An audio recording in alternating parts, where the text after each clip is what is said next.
Hello, you guys. This is your girl Lilium here with you. And today I kind of wanted to just sit here and talk with you.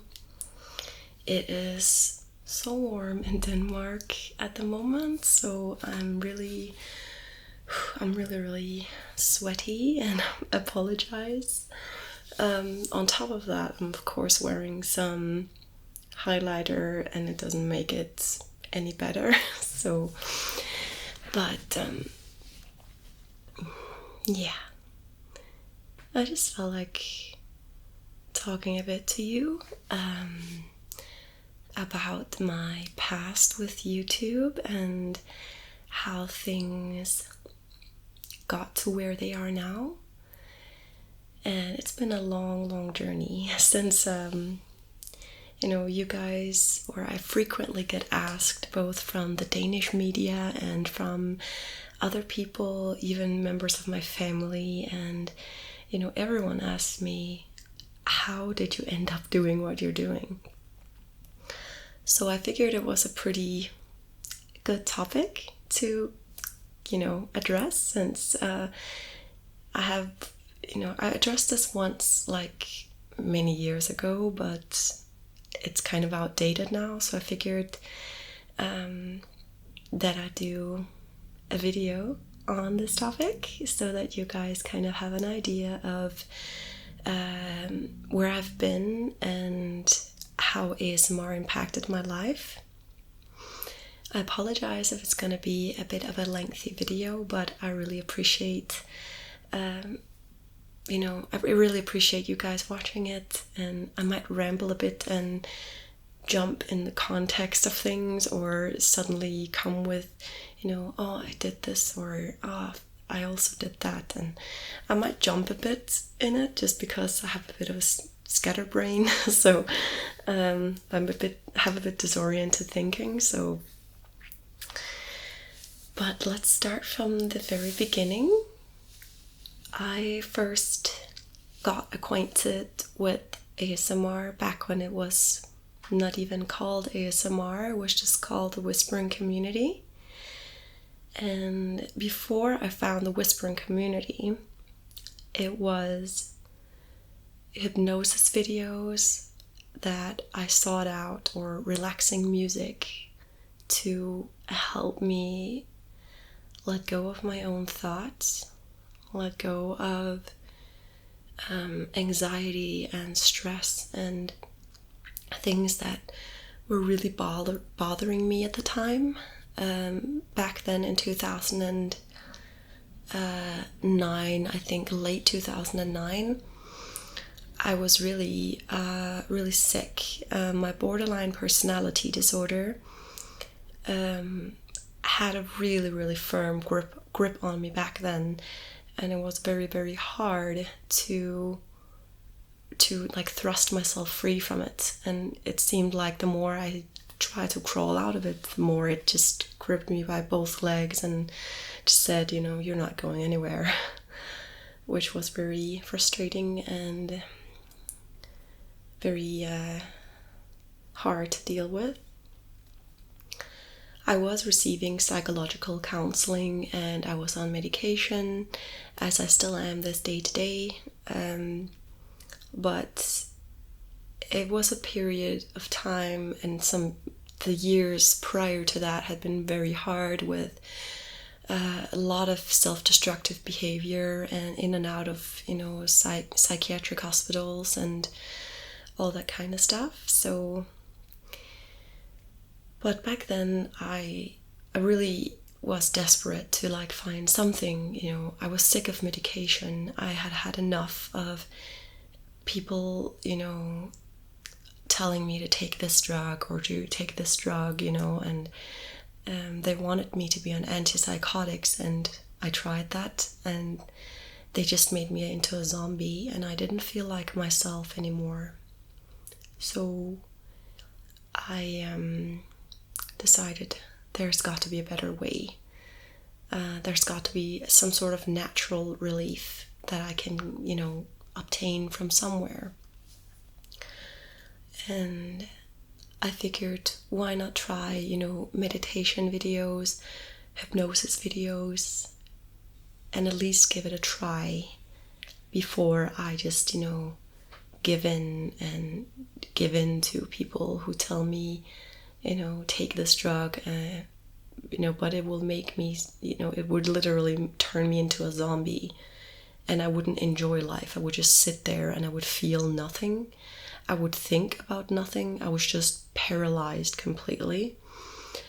And I'd rather, like I've said to, I said to my doctors back then, and I still this day today say, okay, I'd rather feel too much than not feel anything at all. So that was how I got into hypnosis videos, and I found a YouTuber called June Yankee. I'm not sure her channel is up still, but she has the most relaxing voice to me, and she was a huge inspiration to me. And I don't know if she'll ever watch this video, but thank you, June. And she made some really lovely videos that would just turn my mind off, like,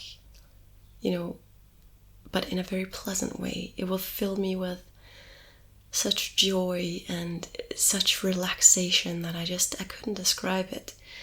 And in the following months, in the next 6 months, I believe, I still continue to watch her videos. Like, it was like a ritual for me. I had to watch a video from her whenever I would go to sleep, and it would help me each and every time. I would still struggle, but at least I could finally get some more sleep and feel more comforted in basically this mental hell I was in. And little by little, I figured, okay, if she has a relaxing voice, maybe, if I could find other relaxing voices, that would be really great. I wanted to broaden my horizon since I had found so much peace and calmness, and I wanted to, find more videos that could help me.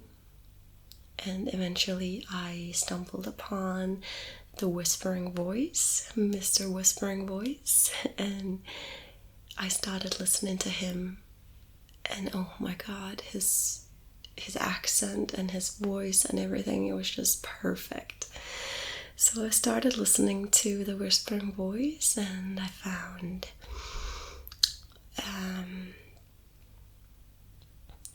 other people, when we were all called something with whisper or whispering. For example, Whisper Crystal, and I didn't call myself Whisper something, I just called myself Lilium Candidum 27. But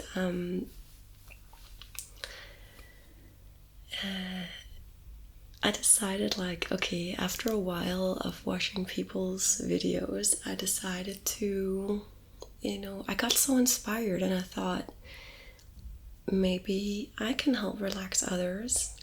That would be pretty cool. And then I would also not feel so alone dealing with my mental illness. I figured, okay, if I have this kind of hobby, sort of, because I wasn't really doing anything else. I was sick at the time, so I was basically, I was unable to work a full-time job. I was unable to study. I was unable to, lead a normal life until I got better. So I figured this could be my new thing, except for drawing, which I already did, and I painted. I figured, why not give it a try? And, it was a bit daunting to do, but at the same time, the response I got back was so amazing. And I just suddenly felt like I was a part of something bigger, and a part of something that aimed to do good for others, without, asking anything back. That people will just give a part of themselves, give their voice out, for example, that's their skills, you could say. that they would kind of, read you a story for free, like that could potentially save someone's night. And that was what it did for me. And I figured if I could be that person and switch roles, I just figured, okay, that would be so cool if I could help someone the way they've helped me, or inspire others to join in. And you don't have to have great equipment or anything. Like, I started out just recording on my shitty laptop with the webcam from my laptop and the microphone in my laptop, and that's how I started out. So you don't need any fancy equipment, and now everyone has phones. You can just do ASMR on your phone or whatever. But that was basically how I got into it, and it kind of evolved, and I had breaks sometimes, and I deleted my initial accounts because I wasn't ready. Like, I was still very fragile, and I wasn't ready for all the hate comments or trolls or whatever you want to call them. I wasn't really ready for that, and I just snapped one day and deleted everything. But I returned stronger than ever with my main channel, TheRealLilium ASMR. And there's been hard times and there's been easy times, and there are always times when I doubt myself and my content, and am I good enough, or is it tingly enough, or but whenever I get that feeling, I'm just like trying to remind myself what it's all about and why I do what I do. And it's not to get a ton of views, it's not to become rich, it's not to, even if it's not for myself, actually it's kind of therapeutic for me to make ASMR videos, because it also allows me to focus in and let go of my own stress and emotions and stuff. So it's like a win-win situation for both my viewers and for myself. And yeah, that's how I got into it. I hope you enjoyed listening to my story with how I got started and what inspired me to start my ASMR channel. And now I also have this second channel for videos just like this. But I wish you all a lovely, peaceful, and beautiful day, and I will see you in my next video.